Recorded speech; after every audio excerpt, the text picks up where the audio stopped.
तो आज तारीख है 4 अक्टूबर, और जैसा कि हमें पता है कि हम लोग सोमवार को संडे और मंडे दोनों दिन का कवर करते हैं। तो आज 3 और 4 दोनों दिन का करंट हम लोग कवर करेंगे। तो पहले एक न्यूज़ तो आई है जो इलेक्शन कमीशन को लेके, कि जो एलजेपी है पार्टी, उसको लेके हम लोग जानते हैं कि पशुपतिनाथ पारस की बात हो गई और जो चिराग पासवान की बात हो गई, उन दोनों को लेकर आपस में एलजेपी में विवाद बना है कि हम नाम यूज करेंगे एलजीपी का, हम सिंबल यूज करेंगे, हम ये यूज करेंगे। तो इलेक्शन कमीशन ने दोनों पे ही स्टे लगा दी कि ना तो तुम लोग एलजीपी का नाम यूज करोगे, ना ही उसका सिंबल यूज करोगे। अब इलेक्शन कमीशन ने कह दिया दोनों में से कोई यूज नहीं करेगा। अब इलेक्शन कमीशन खुद से फैसला लेगा चुनाव के टाइम पे किसे यूज करना चाहिए। अभी तो दोनों पे ही स्टे लगा दिए। अब इलेक्शन कमीशन की थोड़ी बात कर लें तो हम जानते हैं कि संविधान के पार्ट नंबर 15 में आता है इलेक्शन कमीशन, आर्टिकल नंबर 324 से लेकर 329 के बीच में। और ये जो चीफ इलेक्शन कमीशन की बात करें हम लोग, उनका टेन्योर होता है 6 साल या 65 साल जो पहले हो जाए। और 1989 तक केवल एक चीफ इलेक्शन कमीशन होता था, फिर 2 और बढ़ा दिए गए थे, तो आज 3 लोग हैं। और तीनों की पावर बराबर ही होती है, बस एक ये मान लो इसलिए रखा जाता है कि हाँ, एक डिसीजन मेकिंग के लिए, बस दैट्स ऑल। और रिकॉग्नि और चाहे पार्टी के रिकॉग्निशन की बात करें, इलेक्शन करवाने की बात करें, और इलेक्शन की जो लिस्ट बनती है उसको बनाने की बात करें, वोटिंग करवाने की बात करें, जो उसकी बैलेट पेपर्स होते हैं उनको निर्माण करने की बात करें, जो ईवीएम मशीन्स होती है उनको रखवाने की बात करें, ट्रांसपोर्ट की बात करें, वोट गिनने की बात करें, मतलब इलेक्शन से रिलेटेड सब कुछ इलेक्शन कमीशन ही करता है। और हमारे देश के सारे चुनाव हमारा नेशनल इलेक्शन कमीशन ही करवाता है, केवल और केवल पंचायत और नगर पालिका के चुनाव को छोड़ के। वो दोनों करवाते हैं हमारे state election commission, that's all. एक नेक्स्ट न्यूज आई है विक्रांत को लेके, आईएनएस विक्रांत को लेके। हम जानते हैं एक हमारे पास में पहले एयरक्राफ्ट कैरियर था, पहला फर्स्ट जो रशिया से लिया था, उसका नाम आईएनएस विक्रांत था हमारे पास में। उसको हम लोगों ने डीकमीशन कर दिया था। और अभी हम लोगों के पास में केवल एक एयरक्राफ्ट कैरियर है जिसका नाम है विक्रमादित्य। तो हम लोग अभी एक आईएनएस विक्रांत नाम से दूसरा इंडिजीनियस एयरक्राफ्ट कैरियर बना रहे हैं, जिसमें 76% चीजें जो लगी हुई हैं वो इंडिया की ही लगी हुई है। और ये हमारे विक्रमादित्य से काफी बड़ा है, मतलब ये इसमें बात कर लो कि 14 डेक हैं, 1700 लोग रह सकते हैं, 2300 कंपार्टमेंट हैं अलग अलग। हाँ, और इस पे एक साथ में 18 से ज्यादा प्लेन्स खड़े हो सकते हैं, फिर भी डेक खाली रहेंगे, 3 डेक खाली रहेंगे। तो बहुत सारी चीजें। और ये तो है ही है कि इसको इसका जो सेकंड फेज जो चल रहा था, हम लोगों ने देखा कि मेडन सी ट्रायल्स चलते हैं, तो उसमें सेकंड जो फेज चल रहा था उसमें भी इसने सफलतापूर्वक सेकंड फेज निकल गया। अब थर्ड फेज दिसंबर में शुरू होने वाला है, और अगर थर्ड फेज भी सही से निकल जाता है तो जहां तक है अप्रैल तक ही हमारी इंडियन नेवी को ज्वाइन कर लेगा।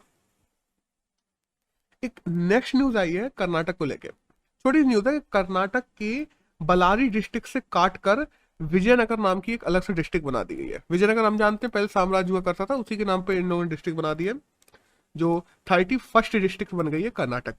That's all.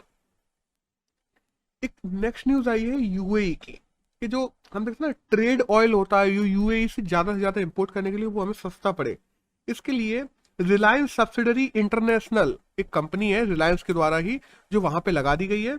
और वो क्या करेगी वहां पे, मतलब यूएई से उन लोगों ने संबंध वैसे कर लिए हैं, टाई कर लिया और वहां पे कंपनी स्थापित कर दी है, तो वो लोग तेल निकालेंगे भी और इंडिया में लेके भी आएंगे। ये पहली कंपनी रिलायंस ऐसी बन गई है यूएई में जो वहां पे स्थापित हो गई है, जो वहां से सीधे वहीं से तेल निकालने के, देखो बेसिकली यूएई में ज्यादातर तेल तो सरकार के द्वारा ही निकाल जाता है, वहां प्राइवेट कंपनियां नहीं निकालती। और ये मान लो कि बेसिकली निकालने के बाद जो वहां पे रिफाइनिंग जो कंपनियां वहां की कंपनी काम करती है, वो काम हमारी रिलायंस भी करेगी यूएई में रहकर। तो दैट्स ऑल, एक छोटी न्यूज थी। एक नेक्स्ट न्यूज आई है यूट्यूब शॉर्ट्स को लेके। हम देखते हैं पिछले साल यूट्यूब ने अपने शॉर्ट्स रिलीज किए थे, जो 1 मिनट से छोटे वीडियो होते हैं, काइंड ऑफ टिकटॉक या इंस्टाग्राम रील्स जैसे। तो इसकी न्यूज आई है कि पर डे तकरीबन 15 बिलियन व्यूज आते हैं यूट्यूब शॉर्ट्स में, इसका डाटा आया है। और उसमें से तकरीबन तकरीबन 40% व्यूज केवल और केवल इंडिया से आते हैं। तो इंडिया टॉप पे है जो यूट्यूब में व्यूज दे रहा है शॉर्ट्स में। एक नेक्स्ट न्यूज आई है आज की, कि जो लखीमपुर खेरी गांव है यहाँ पे उत्तर प्रदेश में, लखीमपुर खेरी में हुआ क्या ना, जो वहां के डेप्यूटी सीएम है, हम लोग देखते हैं केशव चंद्र मौर्य, वो वहां पे आए, हेलीकॉप्टर से उतर रहे थे, तभी से किसानों ने वहां हल्ला गुल्ला और प्रोटेस्ट शुरू कर दिया था उनके खिलाफ में। उन्होंने क्या किया, वहां से उनकी गाड़ी भगाई, बीच में से किसानों को निकाली, उस चक्कर में 4 किसानों की जान चली गई, उनकी गाड़ी से टकरा के या उनकी गाड़ी से कुचल के। ये उत्तर प्रदेश के डेप्यूटी सीएम है, उनकी गाड़ी से कुचल के 4 किसानों की जान चली गई है। तो इस पे बीजेपी ने जांच कमेटी बिठा दी है और अब देखते हैं, जहां तक कहा जा रहा है उनको डेप्यूटी सीएम से जल्दी ही उतार दिया जाएगा। वैसे बहुत ही मुश्किल है ये उतरेंगे लेकिन देखते हैं क्या होता है। एक नेक्स्ट न्यूज आई है कि भलवानीपुर से हम लोग जानते हैं ममता जी ने चुनाव जीत लिया है अभी हाल में, और सीएम बन गई। सीएम अब वो बनी रहेंगी। मतलब वही है ना कि 6 महीने में अगर तुम सीएम रह सकते हो और तुम्हें उतनी दिन में लेजिस्लेटिव असेंबली में आना होता है चुनाव जीत के, तो वो आ गई हैं और अब सीएम बनी रहेंगी बंगाल की। जैसा एक नेक्स्ट न्यूज आई है साउथ कोरिया को लेकर कि गेमर्स साउथ कोरिया में नंबर 1 पे है, हम लोग जानते हैं, ठीक है। और इंडिया में गेमर्स की अगर बात की जाए तो इंडिया सेकंड सबसे बड़ी देश बन गया है जिसमें सबसे ज्यादा गेमर्स हैं। और एक डिसऑर्डर होता है जिसका नाम होता है गेमिंग डिसऑर्डर। गेमिंग डिसऑर्डर मतलब कि बार बार गेम खेलने की तलब लगना, उस चक्कर में बच्चों को और कहीं ध्यान नहीं लगेगा, बच्चों की मेंटल कैपेसिटी कंपैरेटिवली डाउन हो जाती है गेमिंग डिसऑर्डर की वजह से। इंडिया साउथ कोरिया के बाद में दूसरा सबसे बड़ा देश है जिसमें गेमिंग डिसऑर्डर के सबसे ज्यादा केस आ रहे हैं। तकरीबन 15 केस रोज आ रहे हैं और जिनमें ज्यादातर बच्चे 15 साल से छोटे हैं। अब इसके चलते साउथ कोरिया ने पता क्या कर दिया है कि रात में 12 बजे से सुबह 6 बजे तक साउथ कोरिया में कोई भी बच्चा जो कि 16 साल से नीचे का है वो ऑनलाइन गेम्स को नहीं खेलेगा। ये बंदी कर दिया गया।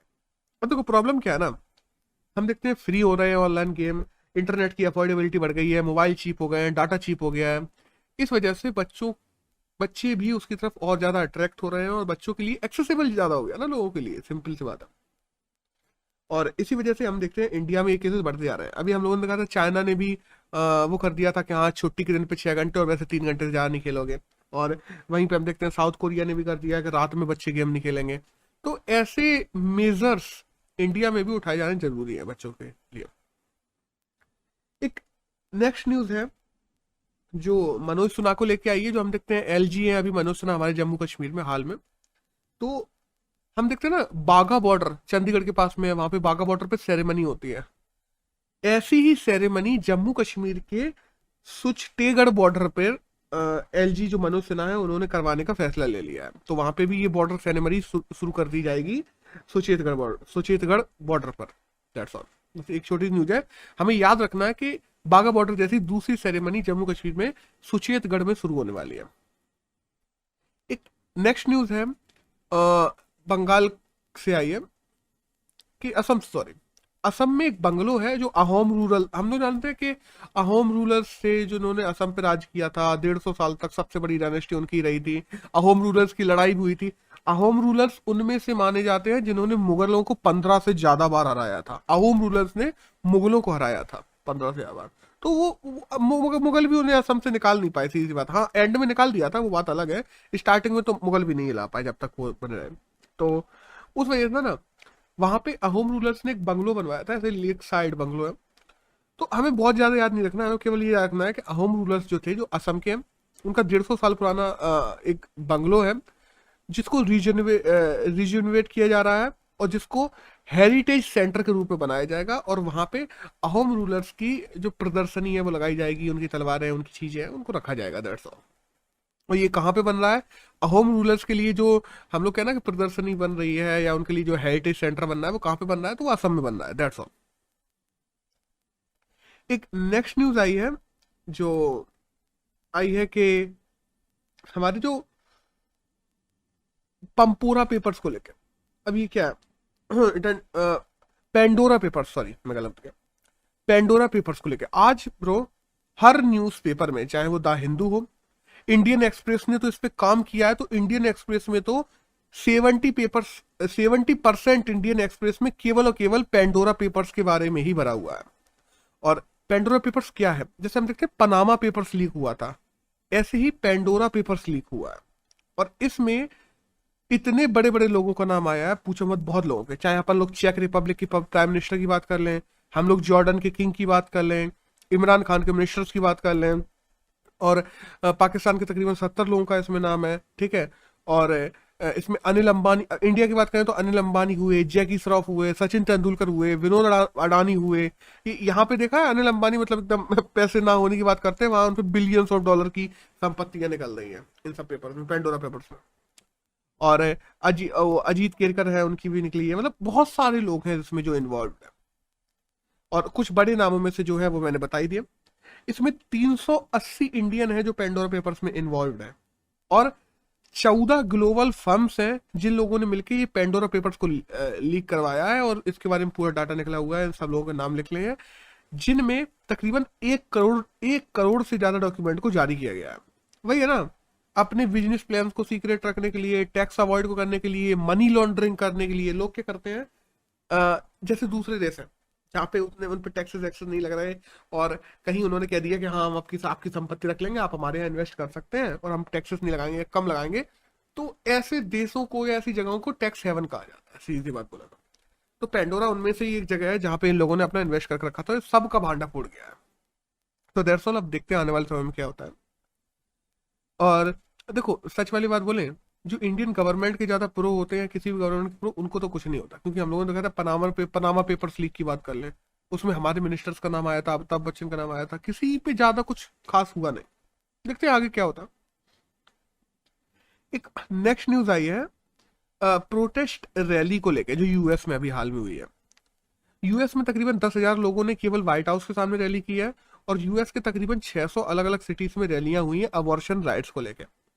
है क्या ना, यूएस में अबॉर्शन राइट्स को लीगलाइज कर दिया गया था कि अबॉर्शन राइट्स है, महिलाओं को महिलाएं अबॉर्शन करा सकती हैं। बट यूएस में ज्यादातर स्टेट्स में अबॉर्शन राइट्स को फिर से इलीगल कर दिया है कि हाँ महिलाओं को राइट्स नहीं है अबॉर्शन कराने के, अगर वो प्रेग्नेंट हो जाती हैं तो उनको बच्चा करना ही पड़ेगा। तो इनको लेके वहां पे, और वो बच्चे की जिम्मेदारी कौन लेगा, कौन क्या लेगा, कोई कोई डिफाइन नहीं, कुछ नहीं, बस बच्चे को तुम अबॉर्ट नहीं कर सकते जब तक माता पिता दोनों राजी ना हो, और पिता राजी नहीं होगा तो बस हो गया था। इसको लेके यूएसए में बहुत ज्यादा अभी प्रोटेस्ट वगैरह चल रहा है। अब इंडिया की थोड़ी सी बात कर ले तो इंडिया में कैसे अबॉर्शन राइट्स है। इंडिया में 24 हफ्ते तक अबॉर्शन राइट्स हैं, कि 12 हफ्ते तक एक डॉक्टर के कंसल्ट से, और 12 हफ्ते के बाद 2 डॉक्टर के कंसल्ट से अबॉर्शन कर सकते हैं। अबॉर्शन में पूरा का पूरा अधिकार माता का होता है इंडिया में, कि मम्मी ने चाहा कि अबॉर्शन करना है तो अगर पिता मना भी कर रहा हो तो कोई मतलब नहीं, अबॉर्शन होगा। और अगर माता और पिता कहता है कि अबॉर्शन करना है, माता कहीं नहीं होगा तो नहीं ही होगा, सीधी सी बात, पूरे राइट्स माता के पास में।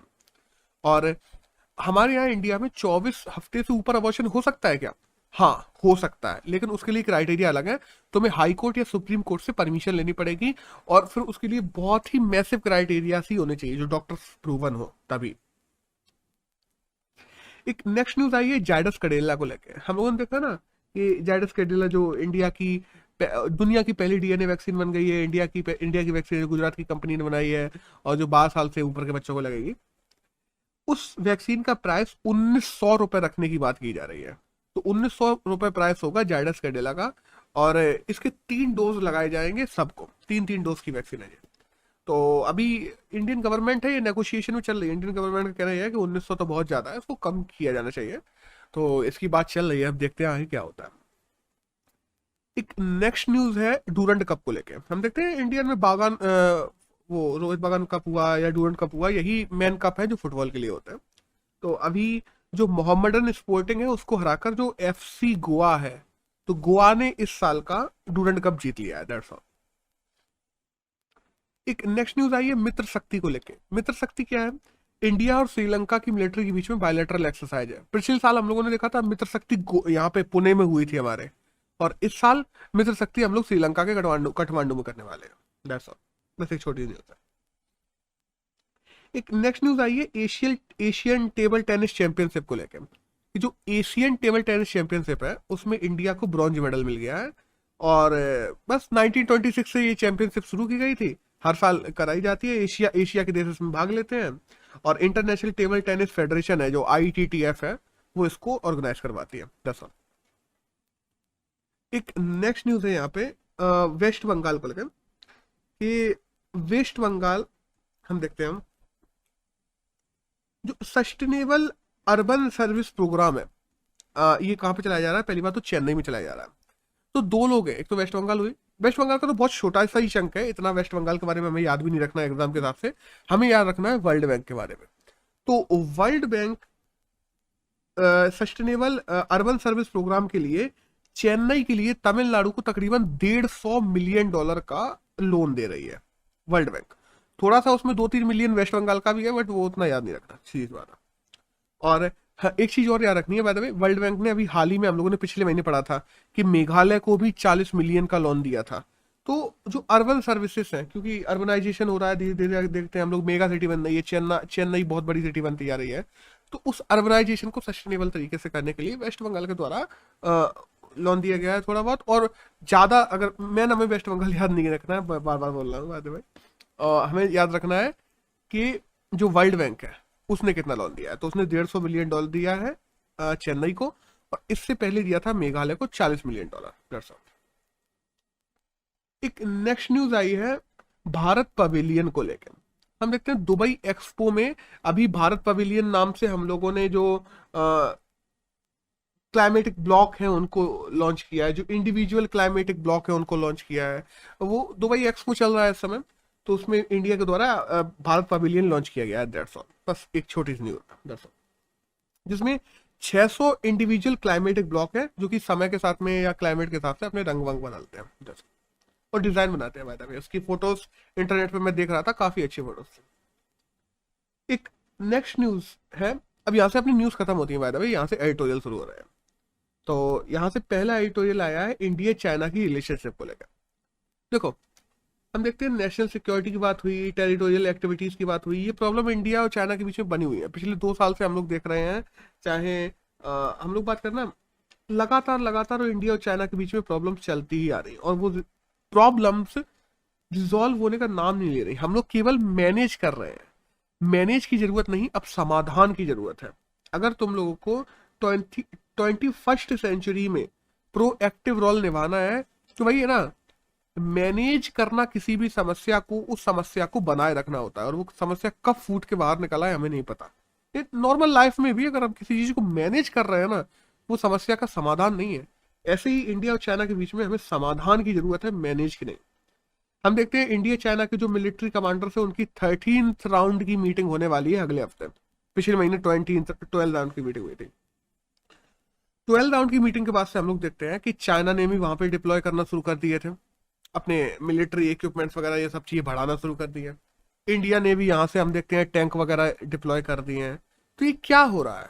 तुम समाधान की बात करते हो, दोनों लोग बढ़ाने में लगे हो। मैं किसी एक की बात नहीं कर रहा, इंडिया की तरफ से भी बढ़ाया जा रहा है, चाइना की तरफ से बढ़ाए जाएंगे, सीधी सी बात है, इंडिया को भी रिटेलिएट तो करना ही पड़ेगा, तो इंडिया की तरफ से भी बढ़ाया है, दोनों ही लोग बढ़ा रहे हैं। अब इसमें क्या है ना, हम बात करें कि चाइना का कहना है कि भारत इलीगल ट्रांसपास कर रहा था उस एरिया में, इस वजह से ये प्रॉब्लम बढ़ रही है। और भारत का कहना यह है कि चाइना का जो प्रोवोकेट बिहेवियर है, जो विस्तारवादी नीतियां हैं, उनके तहत चाइना के लोग घुस रहे थे, जिस वजह से यह प्रॉब्लम है। तुम लोग 13th राउंड की मीटिंग करने वाले हो, 13वीं राउंड की मीटिंग है, पिछले 13-14 महीने से मीटिंग कर रहे हो तुम लोग, हर महीने मीटिंग करते हो, हर 1-2 महीने में, और एक दूसरे को ब्लेम ब्लेम ब्लेम करके तब मीटिंग करने जा रहे हो। और मीटिंग करने के बाद तुम लोग मिलिट्री असिस्टेंस बढ़ा रहे हो उस एरिया में। तो ये क्या है? इससे समाधान निकल रहा है? नहीं, ये केवल तुम मैनेज करते जा रहे हो, आर्टिलरी बढ़ाते जा रहे हो। एक दिन कुछ फूट जाएगा, कुछ हो जाएगा, जिस वजह से वही है ना कि एक चिंगारी की जरूरत है, बारूद तुम लोग लगाते जा रहे हो, तो लड़ाई हो जाएगी दोनों देशों के बीच में, सीधी सी बात है। और कोई भी किसी भी देश के लिए वॉर तो अच्छी नहीं होती। तो इसीलिए जितना भी प्रॉब्लम बनी हुई है, चाहे अपन गलवान वैली की बात कर लें, चाहे अपन पेंगोंग लेक की बात कर लें, क्योंकि देखो मेन जो डिस्प्यूट है ना वो गलवान और पेंगोंग में ही है। डिस्प्यूट और भी जगह है, अरुणाचल में भी है, हम लोग देखते हैं हिमाचल में भी है, जम्मू कश्मीर में भी है। लेकिन इस समय जो अंदर घुस आई थी चाइना की जो फौज थी, वो इंडिया में घुस आई थी, फिर इंडिया के लोग घुस गए थे, उनका कहना है इंडिया घुसे थे इसलिए हमें घुस आए, जो भी है वो पेंगोंग लेक के पास में है और गलवान वैली के पास में। तो ये चीज हमें अभी से रिजॉल्व करने की जरूरत है और आपसी इंगेजमेंट बनाने की जरूरत है, अगर हम लोगों को 21st सेंचुरी में प्रोएक्टिव रोल निभाना है। हमें अपने देशों को और पीछे 5-10 साल नहीं ढकेलना है वॉर करके। अगर हम लोग ये चाहते हैं तो हम लोगों को इसको समाधान करने की जरूरत है, और अगर ऐसे ही मैनेज और करते रहे तो इसका एंड पॉइंट वॉर ही होगी, उससे ज्यादा कुछ नहीं होगा। ये सब लिखा हुआ है इस आर्टिकल। एक नेक्स्ट आर्टिकल दिया हुआ है फूड सिस्टम को लेकर। देखो है क्या ना, हम जानते हैं फूड सिस्टम की बात करें, फूड चेन कि जब से फूड प्रोड्यूस होता है जब तक तुम्हारी थाली में बन के आता है, उस चेन को चेंज करने की जरूरत है। अभी हाल में क्या हुआ ना, UNFSS 2021 की मीटिंग हुई, United nation food system summit हुई है 2021 की। उसमें सारे के सारे देशों ने ये कहा है कि हम लोगों को अपने देशों के फूड सिस्टम को बदलने की जरूरत है। हमें अफोर्डेबल बनाना पड़ेगा अपने देशों के फूड सिस्टम को, हमें एक्सेसिबल बनाना पड़ेगा, हमें पोषण को बढ़ाना पड़ेगा अपने फूड में, और इसकी जरूरत है आज आज की दुनिया में। देखो भाई है ना, एक समय था जब हम बात करते थे कि फूड ग्रेन ज्यादा उगाए जाने चाहिए, अब हमें सस्टेनेबल तरीके से भी उगाने हैं कि इस तरीके से इससे इन्वायरमेंट को कम से कम नुकसान हो।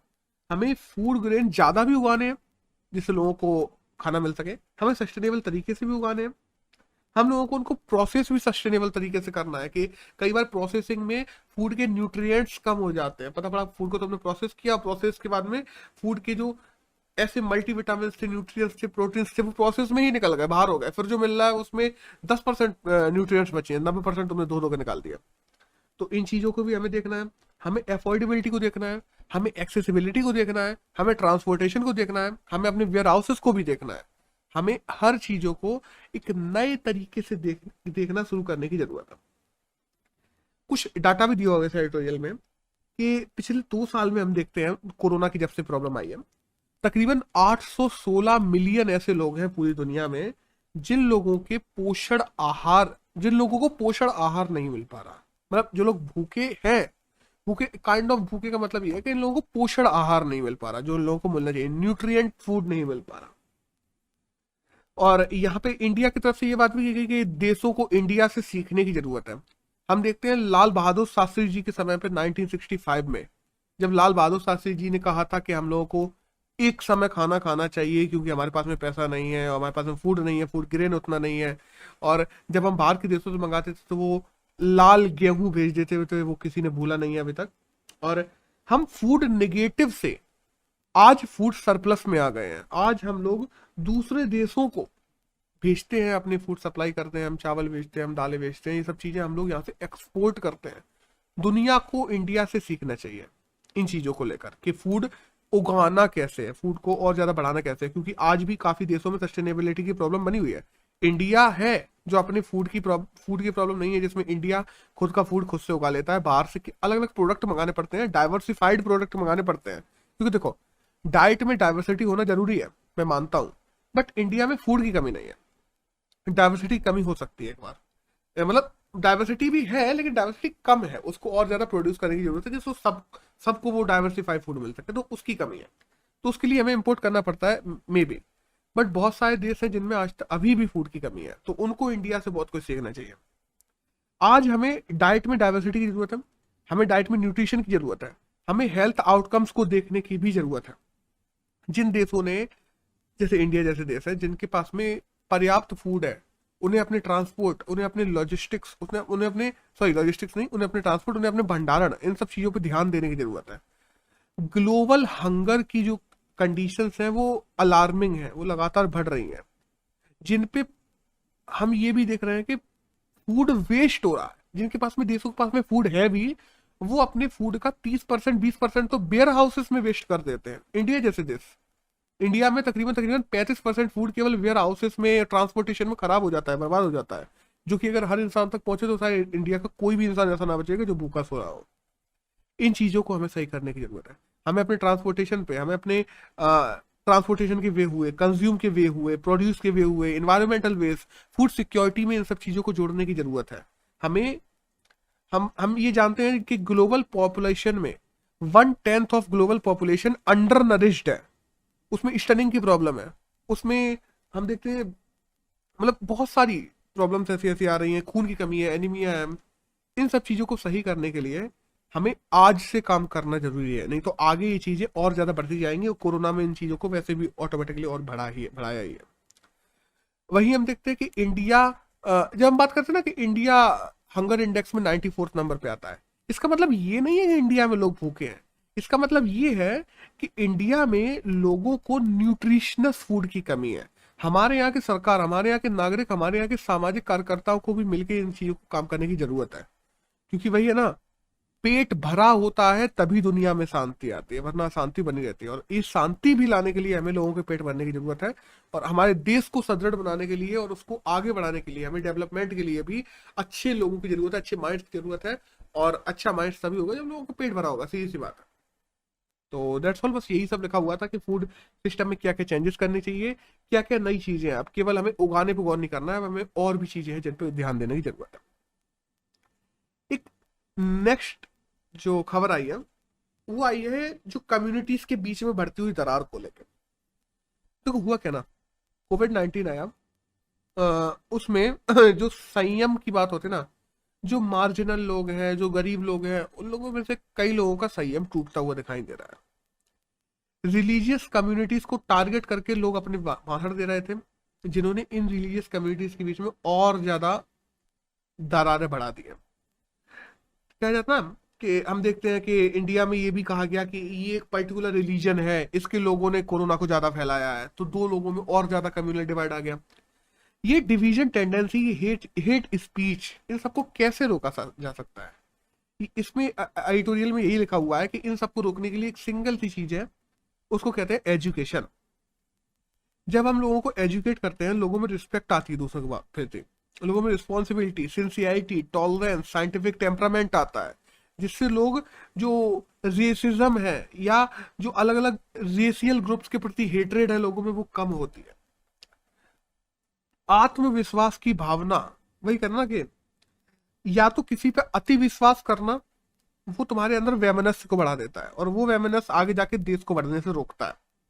इनको रोकने के लिए लोगों में आत्मविश्वास की भावना की जरूरत है, और वो आएगी जब लोग एजुकेट होंगे। और वही है ना, हम देखते हैं यूनेस्को ने एक पाथवे टू पीस करके भी एक प्रोग्राम लॉन्च किया था, जिसमें यूनेस्को ने भी बताया था, यूनेस्को ने अलग अलग क्राइटेरिया बताए हैं जिन पे हमें एजुकेशन से मिलकर काम करने की जरूरत है। कल्चर हो गई, गवर्नेंस हो गया, एजुकेशन हो गया, इकोनॉमिक्स हो गई, हेल्थ हो गई, साइंस टेक हो गया, रिलीजन हो गया, एनवायरमेंट हो गया। ये 8 पाथवेज बताए गए हैं यूनेस्को के द्वारा। इन सब पे हर देश को काम करना चाहिए, अगर उस देश को अपने देश में शांति चाहिए तो। उस शांति बनाए रखने के लिए इन सब चीजों पे काम करना जरूरी है, लोगों में सेंसिटिविटी आने की जरूरत है, तभी लोग कुछ कर पाएंगे। हम देखते हैं कि नेशनल एजुकेशन पॉलिसी जो 2020 आई है, उसमें भी हम लोगों ने इन चीजों को बढ़ावा दिया है कि केवल और केवल साइंस, मैथ, फिजिक्स यही चीजें नहीं सिखाई जाए, लोगों को इथिकल वे में भी उतना होशियार बनाया जाए कि लोग समझ सके कि केवल हमें इन चीजों की ही जरूरत नहीं है। अगर हमें समाज में समरसता रखनी है, समाज में भाईचारे की भावना रखनी है, हमारे जो इतने देश में जो डाइवर्सिटी है, हमें लोगों में, बच्चों में एम्पैथी पैदा करनी है दूसरों के लिए। हमारे जो डाइवर्सिफाइड सोसाइटी है उसमें डिफरेंसेस को लेके एकोमोडेशन होगी, तभी सोसाइटी में पीस बन सकेगी। और उसको बनाने के लिए लोगों में एजुकेशन के साथ साथ में अदर एजुकेटिव स्किल्स की भी जरूरत है। लोगों में सोशल स्किल्स भी होनी चाहिए, सोशल स्किल्स बांटना जरूरी है हम लोगों को एजुकेशन के साथ साथ में मिलके, तभी पीस, कॉर्पोरेशन और पीस की बात की जाए या कोऑपरेशन की बात की जाए, तभी देश में मेंटेन हो पाएगा इतने डाइवर्स देश में।